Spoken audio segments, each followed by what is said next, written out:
আসসালামু আলাইকুম সুপ্রিয় শিক্ষার্থীরা, কেমন আছো তোমরা? আশা করছি আল্লাহর অশেষ রহমতে ঘরে আছো স্বাস্থ্যবিধি মেনে এবং ভালোই আছো। ন্যাশনাল কলেজের অনলাইন ভিত্তিক শ্রেণী কার্যক্রমের ধারাবাহিকতায় অনলাইন ক্লাসে তোমাদের স্বাগত জানাচ্ছি। তো আজকে আমি তোমাদের একাদশ দ্বাদশ শ্রেণীর কবিতা নিয়ে হাজির হয়ে গিয়েছি। তো কবিতা পড়ার আগে যে বিষয়টা সবসময় বলে রাখি যে তোমরা বাংলা মূল বইটা, খাতা এবং কলম নিয়ে আমার সাথে লাইভে যুক্ত হয়ে যাও। আর আমার সাথে যারা এই মুহূর্তে লাইভে যুক্ত আছেন, যে যেখান থেকেই লাইভ ক্লাস উপভোগ করছেন না কেন, সকলকে আমার পক্ষ থেকে অভিনন্দন এবং শুভেচ্ছা। ঠিক আছে, তো শিক্ষার্থীরা, আমি এখনও কিন্তু বোর্ডে যে কবিতাটা পড়াবো সেই কবিতাটার শিরোনামটা লিখে দিই। তার আগে আমি তোমাদেরকে দেখাতে যাচ্ছি যে আমার হাতে একটি বই আছে এবং বইয়ে কিন্তু একজন মহিয়সী নারীর ছবি দেখা যাচ্ছে। তো শিক্ষার্থীরা, তোমরা দেখো যে এই মহিয়সী কবিকে আমরা কি চিনতে পারি বা ওনার নাম কি আমরা জানি? আমার বিশ্বাস যে তোমরা অবশ্যই নাম বলতে পারবে। যদি নামটা বলতে পারো তাহলে কমেন্টস বক্সে নামটা লিখে দাও এবং আমি তারপরে চলে যাব আমার কবিতায়, আজকের কবিতা। তো ইনি হচ্ছেন কবি সুফিয়া কামাল, বাংলাদেশের একজন বিশিষ্ট মহিলা কবি, নারী আন্দোলনের অন্যতম পথিকৃৎ। তো আজকে আমি ওনার কবিতা নিয়ে পড়াবো তোমাদের পাঠ্যসূচির অন্তর্ভুক্ত একটি কবিতা, তাহারেই পড়ে মনে। তো শিক্ষার্থীরা, আমি চলে যাচ্ছি তাহারেই পড়ে মনে। কবিতার নাম হচ্ছে তাহারেই পড়ে মনে। কবি হলেন কে? কবি হচ্ছেন সুফিয়া কামাল। কবি হচ্ছেন সুফিয়া কামাল। তো শিক্ষার্থীরা, আমি কবিতাটিকে কয়েকটি পর্বে ভাগ করে নিয়েছি।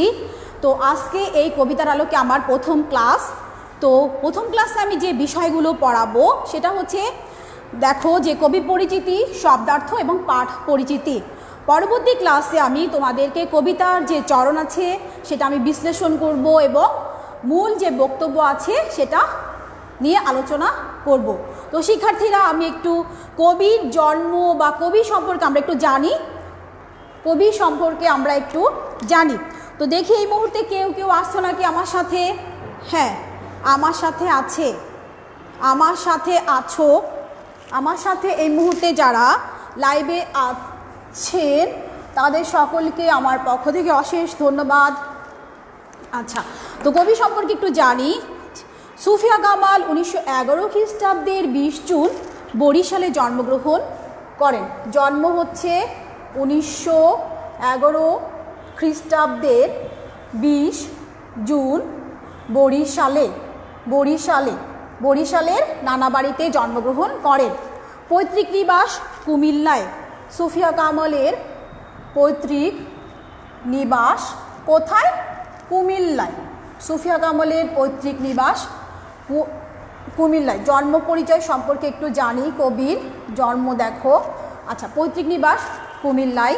পিতা সৈয়দ আব্দুল বারী, পিতা সৈয়দ আব্দুল বারী, মাতা সাবেরা বেগম। মাতা হচ্ছেন সাবেরা বেগম। তো শিক্ষার্থীরা, তোমরা ক্লাসটা দেখছো, দেখার আগে যে বিষয়টা আমাদেরকে দেখতে হবে যে আমার কথা কি তোমরা স্পষ্টভাবে শুনতে পাচ্ছ কি না এবং বোর্ডটা ক্লিয়ার আছে কি না। তোমরা একটু কমেন্টসের মাধ্যমে জানাও যে বোর্ডটা তোমরা ঠিক মতন দেখতে পাচ্ছ কিনা, অর্থাৎ বোর্ডের লেখাগুলো ঠিক মতন দেখা যাচ্ছে কি না। ও আচ্ছা, নিউ স্টুডেন্ট ফার্স্ট ইয়ার, ও তোমাকে অসংখ্য ধন্যবাদ আমার সাথে লাইভে জয়েন করার জন্য, অসংখ্য ধন্যবাদ। আচ্ছা, তো পিতা সৈয়দ আব্দুল বারী, মাতা সাবেরা বেগম। শিক্ষা জীবন ছিল স্বশিক্ষায় শিক্ষিত। কবি স্বশিক্ষায় শিক্ষিত। কবি শিক্ষা জীবন দেখো যে উনি স্বশিক্ষায় শিক্ষিত, অর্থাৎ পারিবারিক নানা উত্থান পতনের মধ্য দিয়ে উনি স্বশিক্ষায় শিক্ষিত ছিলেন। সাহিত্যকর্ম, কাব্যগ্রন্থ, ওনার সাহিত্যকর্ম যদি একটু দেখি, দেখো সাহিত্য কর্ম কী কী ছিল? সাহিত্য, কবির সাহিত্য কর্ম হচ্ছে কাব্যগ্রন্থ। কাব্যগ্রন্থ ছিল যে সাঝের মায়া, মায়া কাজল, উদাত্ত পৃথিবী। সাঝের মায়া, মায়া কাজল, উদাত্ত পৃথিবী। সাঝের মায়া, মায়া কাজল, উদাত্ত পৃথিবী। মন ও জীবন, মৃত্তিকার ঘ্রাণ। মন ও জীবন, আর আরেকটি হচ্ছে মৃত্তিকার ঘ্রাণ। আচ্ছা, গল্প হচ্ছে কেয়ার কাটা। গল্প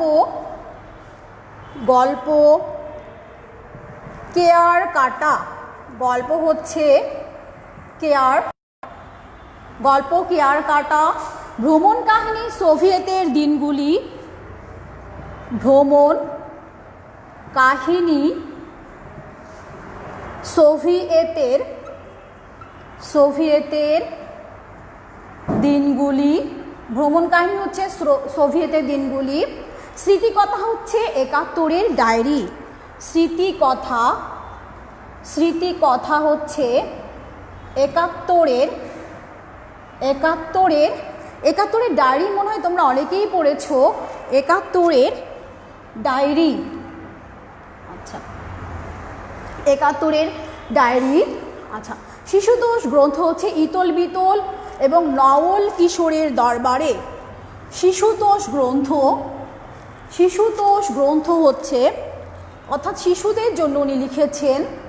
শিশুতোষ গ্রন্থ হচ্ছে ইতল বিতল ও নওল কিশোরের দরবারে।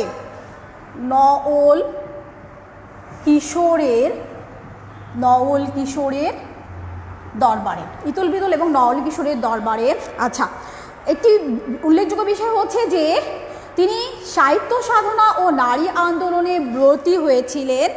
তিনি সাহিত্য সাধনা এবং নারী আন্দোলনে ব্রতী হন। উনি শুধু কবি হিসেবে বরণে হননি, বরং সুফিয়া কামাল শুধু কবি হিসাবে বরণীয় হননি, বরং কি করেছিলেন? বরং নারী আন্দোলনে ব্রতী হয়ে বরং সমাজ সেবা ও নারী আন্দোলনে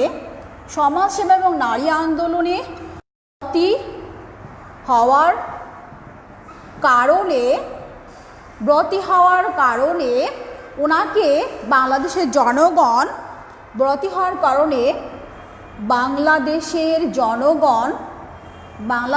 জনগণ কি করেন? জননী সম্ভাষণে ওনাকে জননী সম্ভাষণে ভূষিত করেন। আচ্ছা, জননী সম্ভাষণে ভূষিত করেন। পুরস্কার ও সম্মাননা, ওনার যে পুরস্কারগুলো উনি পেয়েছেন, ওনার পুরস্কারগুলো আমরা একটু দেখি। বুলবুল ললিতকলা একাডেমির পুরস্কার হচ্ছে বুলবুল ললিত পুরস্কার হচ্ছে বুলবুল ললিত কলা একাডেমি। বুলবুল ললিত কলা একাডেমি, বাংলা একাডেমি। তারপরে দেখেছি হচ্ছে ২১শে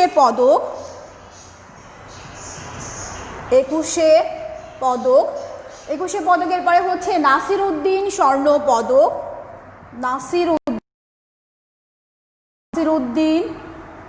স্বর্ণ পদক, ২১শে পদক, নাসিরউদ্দিন স্বর্ণ পদক এবং মুক্তধারা সাহিত্য পুরস্কার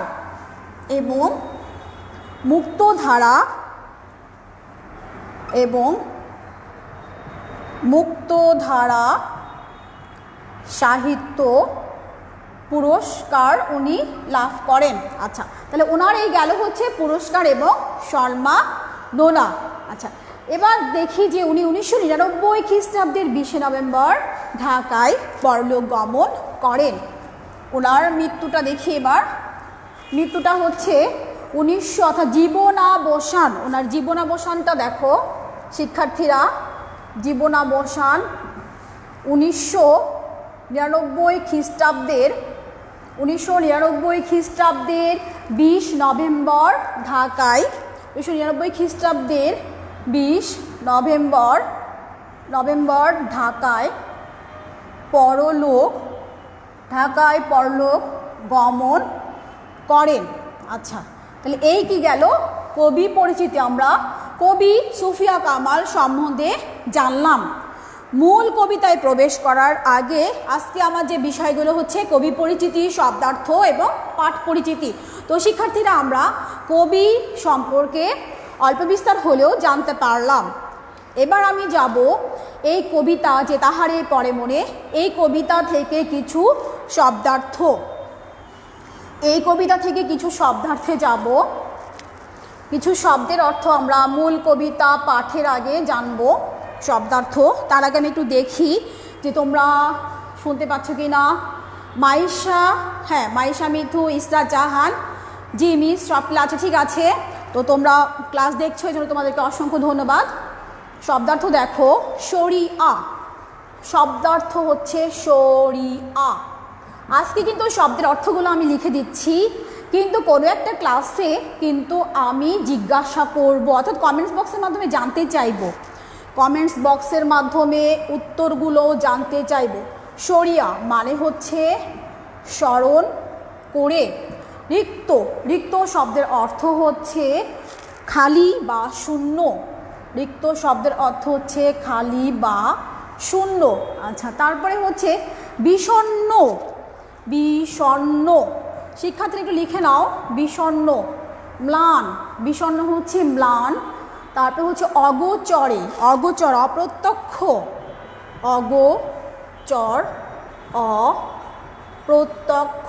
অগোচর হচ্ছে অপ্রত্যক্ষ। তারপর একটা আছে হে কবি, কবিভক্ত এখানে হে কবিভক্ত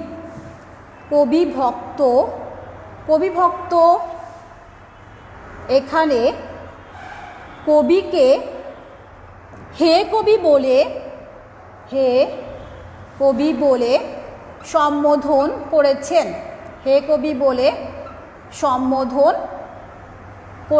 কবিভক্ত এখানে কবিকে হে কবি বলে সম্বোধন করেছেন। অলোক মানে হচ্ছে দৃষ্টির অগোচরে। অলোক শব্দের অর্থ হচ্ছে, শিক্ষার্থীরা দেখো যে অলোক শব্দের অর্থ দৃষ্টির অগোচরে। অলোক শব্দের অর্থ হচ্ছে দৃষ্টির অগোচরে। পাথার মানে হচ্ছে সমুদ্র। তারপরে কি আছে পুষ্পারতি, ফুলের বন্দনা বা নিবেদন। পুষ্পারতি শব্দের অর্থ হচ্ছে ফুলের বন্দনা বা নিবেদন। আচ্ছা, মাধবী, বাসন্তী লতা বা তার ফুল। মাধবী হচ্ছে বাসন্তী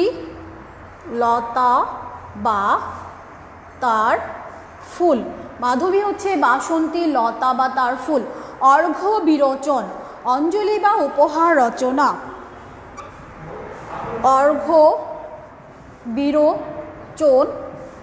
অর্ঘ্য বিরোচন শব্দের অর্থ হচ্ছে অঞ্জলি বা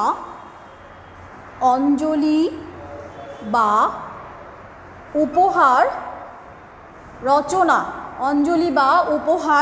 রচনা। কুহেলি হচ্ছে কুয়াশা। কুহেলি শব্দের অর্থ হচ্ছে কুয়াশা।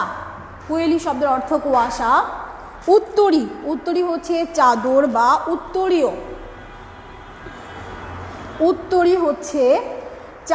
বা উত্তরীয়। এরপরে যাই আমি হচ্ছে উত্তরী শব্দের অর্থ দেখো। উত্তরী, উত্তরী হচ্ছে চাদর বা উত্তরীয়। আচ্ছা, আরেকটি শব্দের অর্থ হচ্ছে মাঘের সন্ন্যাসী। মাঘের সন্ন্যাসী। আচ্ছা, মাঘের সন্ন্যাসী বলতে কবি শীতকে মাঘের সন্ন্যাসী রূপে কল্পনা করেছেন। কবি শীতকে মাঘের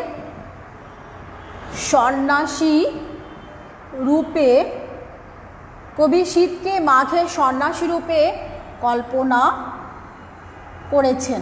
তো এই গেল হচ্ছে শব্দার্থ, অর্থাৎ শব্দার্থগুলো অর্থ জানা দরকার যখন আমরা মূল কবিতা পড়ব। কবিতা পড়তে গেলে কবিতার যে চরণ বিশ্লেষণ করব, সেই চরণ বিশ্লেষণের জন্য আমাদের শব্দের অর্থগুলো জানতে হবে। এবং আমাদের যখন হচ্ছে সৃজনশীলের জ্ঞানমূলক বা তোমাদের যে বহু নির্বাচনী অংশে যে জ্ঞানমূলক প্রশ্নের উত্তর আসে, সেখানে শব্দের অর্থ দিয়ে ক নং প্রশ্নের দেওয়া থাকে। তো শব্দের অর্থগুলো না জানলে কিন্তু উত্তর তোমরা করতে পারবে না। তো শিক্ষার্থীরা শব্দার্থগুলো কিন্তু অবশ্যই জানতে হবে আমাদেরকে। তো এবারে যাই আমি এই কবিতার পাঠ পরিচিতি। এই কবিতার যে আরেকটি আলোচ্য বিষয় সেটা হচ্ছে শব্দার্থ গেল, কবি পরিচিতি গেল, এবার আসছে হচ্ছে পাঠ পরিচিতি। এবার আমি পাঠ পরিচিতিতে যাব। শিক্ষার্থীরা দেখো যে এবার আমি পাঠ পরিচিতিতে যাব। পাঠ পরিচিতিতে, আচ্ছা, পাঠ পরিচিতিতে যাওয়ার আগে আমি একটু দেখি কে কে আছো আমার সাথে। আচ্ছা, যারা আমার সাথে এখন লাইভে যুক্ত আছেন তাদের সকলকে অসংখ্য অসংখ্য ধন্যবাদ। আচ্ছা, পাঠ পরিচিতি তাহারেই পরে মনে কবিতাটি 1935 খ্রিস্টাব্দে, তাহারেই পরে মনে কবিতাটি 1935 খ্রিস্টাব্দে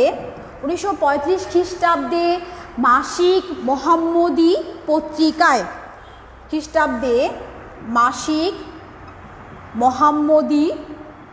মাসিক মোহাম্মদী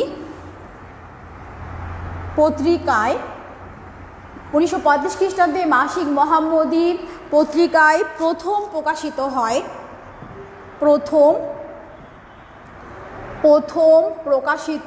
হয়। তাহারে পরে মনে কবিতাটি 1935 খ্রিস্টাব্দে মাসিক মোহাম্মদী পত্রিকায় প্রথম প্রকাশিত হয়।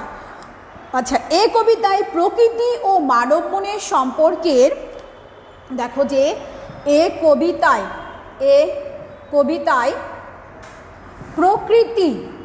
প্রকৃতি ও মানব মনের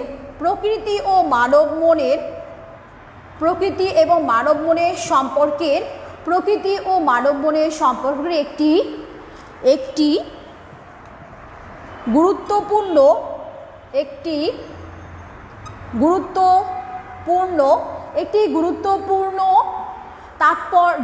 তাৎপর্যময় অভিব্যক্তি পেয়েছে। একটি গুরুত্বপূর্ণ দিক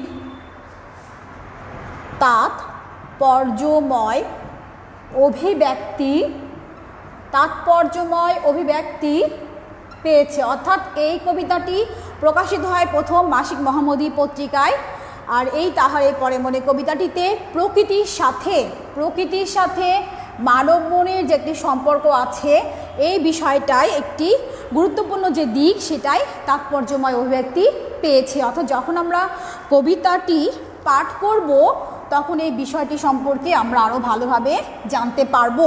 আচ্ছা, এবার দেখো যে এই কবিতাটি রচনার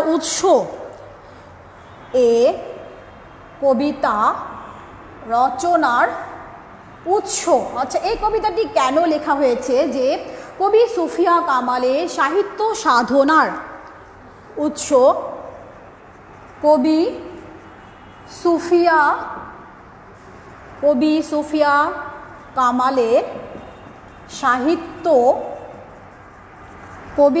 কামালের সাহিত্য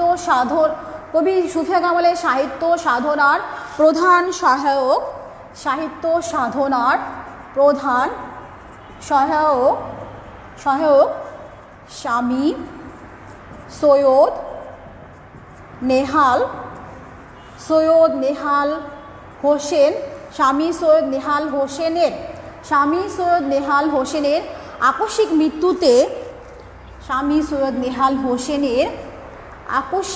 মৃত্যুতে কবি মনে যে নেহাল হোসেনের আকস্মিক মৃত্যুতে কবি মনে যে একাকিত্ব ও বিষণ্ণতার ছাপ পড়ে, কবি মনে যে একাকিত্ব ও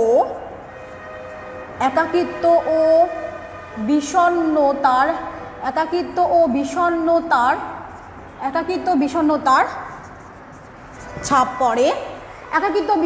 ছাপ পড়ে, সেই বেদনাবোধ থেকেই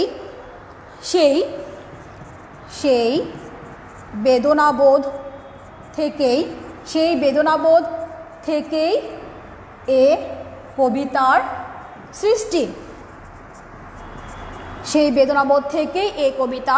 সৃষ্টি। অর্থাৎ এই কবিতাটা কবি কেন লিখেছেন, এই প্রত্যেকটা বিষয় অর্থাৎ প্রত্যেকটা কবিতা, গল্প, নাটক, কোনো কিছু লেখার পিছনে কবিদের কোনো না কোনো কিন্তু হচ্ছে কোনো না কোনো বিষয় জড়িত থাকে, অর্থাৎ কোনো না কোনো বিষয় জড়িত থাকে। যেহেতু কবি এই কবিতাটা লিখেছেন কারণ কবির যে সাহিত্য সাধনার প্রধান সহায়ক ছিলেন ওনার স্বামী সৈয়দ নেহাল হোসেন।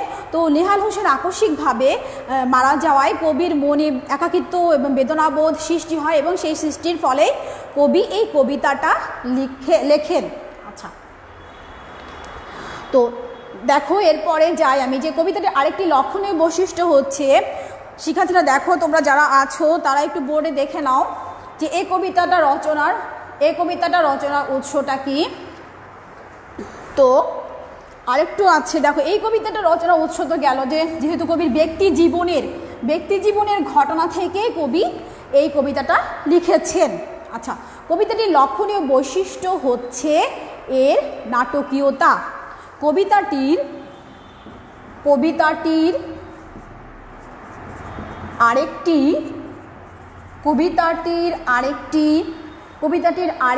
লক্ষণীয় বৈশিষ্ট্য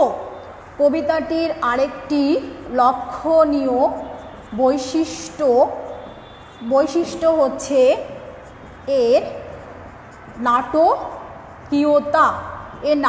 অর্থাৎ যখন আমি কবিতাটা পাঠদান করব তখন এই বিষয়টা আরও বৈশাখভাবে বুঝতে পারবে। গঠনরীতির দিক থেকে এটি সংলাপ নির্ভর রচনা। গঠনরীতির দিক থেকে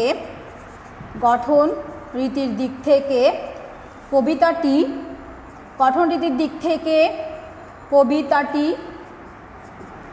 সংলাপ নির্ভর রচনা। আচ্ছা, কবিতাটিতে দুইটি চরিত্র আছে, কবি আর কবি ভক্ত। কবিতাটিতে চরিত্র কবি আর কবি ভক্ত, অর্থাৎ একজন হচ্ছেন কবি অর্থাৎ সুফিয়া কামাল এবং ওনার একজন ভক্ত। এইখানে এই কবিতাটির মধ্যে কবি এবং কবি ভক্ত, কবি মাঝে মাঝে কবি ভক্তকে জিজ্ঞাসা করছেন, আবার কবি ভক্ত কবিকে প্রশ্ন করছেন। তো এভাবেই সংলাপের মাধ্যমে কবিতাটি রচিত হয়েছে। আচ্ছা, শিক্ষার্থীরা আরেকটা দেখো যে এই তাহারে পরে মোরে কবিতাকে আচ্ছন্ন করে আছে বিষাদময় রিক্ততার সুর, আর ভাববস্তু হচ্ছে বেদনা ঘন ও বিষণ্ণতার সুর। এই কবিতার যে ভাববস্তু সেটা হচ্ছে বিষাদময় ও বেদনা, বিষাদময় এবং বেদনা ঘন সুর। অর্থাৎ বিষাদময়তা এই কবিতাটির মধ্যে আছে। আর এই কবিতায় কবির ব্যক্তি জীবনে দুঃখময় ঘটনার ছায়াপাত ঘটেছে। এই কবিতায় কবির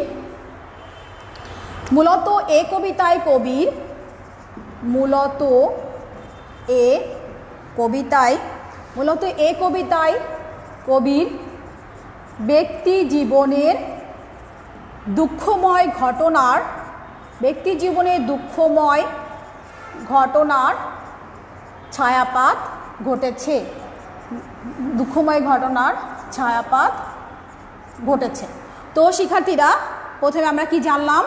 প্রথমে আমরা জানলাম কবি পরিচিতি, তারপরে আমরা শব্দার্থগুলো সম্পর্কে জানলাম, তারপরে কিছুটা আমরা পাঠ পরিচিতি সম্পর্কে জানলাম। তো আজকে শুধু আমি কবিতাটি তোমাদেরকে আবৃত্তি করে শোনাবো। পরবর্তী যে আমার পর্ব ভাগ করা ক্লাস অর্থাৎ দ্বিতীয় পর্বে আমি তোমাদের কবিতাটির চরণ বিশ্লেষণ করে পড়াবো। আচ্ছা, কবিতাটি শুধু আমি একবার আবৃত্তি করে দিচ্ছি। কবি কি বলছেন দেখো, যে তাহারে পরে মনে কবিতাটি কবি সুফিয়া কামাল রচিত, মূল পাঠ্য বইয়ের 280 পৃষ্ঠায়। যে হে কবি নীরব কেন, ফাগুন যে এসেছে ধরায়, বসন্তে বরিয়া তুমি লবে নাকি তব বন্দনায়, কহিল সে স্নিগ্ধ আখি তুলি, দক্ষিণ দুয়ার গেছে খুলি, বাতাবে নেবুর ফুল ফুটেছে কি, ফুটেছে কি আমের মুকুল, দক্ষিণা সমিত তার গন্ধে গন্ধে হয়েছে কি অধীর আকুল, এখনো দেখনি তুমি, কহিলাম কেন কবি আজ এমন উন্মনা তুমি, কোথা তব নব পুষ্প সাজ, কহিল সে সুদূরে চাহিয়া অলখের পাথার বাহিয়া, তরি তার এসেছে কি, বেজেছে কি আগমনী গান, ডেকেছি কি সে আমারে, শুনি নাই রাখিনি সন্ধান, কহিলাম ওগো কবি রচিয়া লহনা আজও গীতি, বসন্ত বন্দনা তব কণ্ঠে শুনি এমোর মিনতি, কহিল সে মৃদু মধু স্বরে, নাই হলো না হোক এবারে, আমারে গাহিতে গান বসন্তেরে আনিতে বরিয়া, রহেনি সে ভুলিনি তো, এসেছ তো ফাগুনে সরিয়া, কহিলাম ওগো কবি অভিমান করেছ কি তাই, যদিও এসেছে তবু তুমি তারে করিলে বিথায়, কহিল সে পরম হেলায় ফাগুন কেন, কহিল সে পরম হেলায় বৃথা কেন ফাগুন বেলায়, ফুল কি ফোটেনি শাখে, পুষ্পারতি লভিনী কি ঋতুর রাজন, মাধবী কুড়ির বুকে গন্ধ নাহি, করে নাই অর্ঘ্য বিরোচন, হোক তবু বসন্তের প্রতি কেন এই তব তীব্র বিমুখতা, কহিলাম উপেক্ষায় ঋতুরাজে কেন কবি তুমি দাও ব্যথা, কেন কবি দাও তুমি ব্যথা, কহিল সে কাছে সরে আসি, কুহেলি উত্তরিতলে মাঘের সন্ন্যাসী, গিয়াছে চলিয়া ধীরে পুষ্পশূন্য দিগন্তের পথে, ঋতু হস্তে তাহারই পরে মনে ভুলিতে পারি না কোনো মতে। তো শিক্ষার্থীরা, তাহারই পরে মনে কবিতা থেকে আমরা জানলাম যে কবি কামালের লেখা, সুফিয়া কামালের লেখা এই কবিতাটি। তো এই কবিতাটির মধ্যে কবির ব্যক্তি জীবনের দুঃখময় ঘটনার ছায়াপাত ঘটেছে। তো এই কবিতাটি থেকে তোমরা কবি পরিচিতি, শব্দার্থ, পাঠ পরিচিতি আজকে তোমাদের সাথে আলোচনা করলাম। তো তোমরা বাসায় এগুলো দেখবে। আর পরবর্তী ক্লাসে এর যে দ্বিতীয় পর্ব, সেই ক্লাসটার মধ্যে আমি এখান থেকে কিছু তোমাদেরকে শব্দার্থ বা জ্ঞানমূলক প্রশ্ন জিজ্ঞাসা করব। তোমরা কমেন্টস বক্সের মাধ্যমে আমাকে উত্তরগুলো করে জানাবে। তো আজকে আমরা বাংলাদেশের বিশিষ্ট মহিলা কবি এবং নারী আন্দোলনের অন্যতম পথিকৃৎ সুফিয়া কামালের একটি অন্যতম কবিতা তাহারে পরে মনে কবিতার পাঠদান করলাম। তো শিক্ষার্থীরা ভালো থেকো, সুস্থ থেকো। আজকে আমার কবিতার প্রথম পর্বের আলোচনা এ পর্যন্তই। আল্লাহ হাফেজ।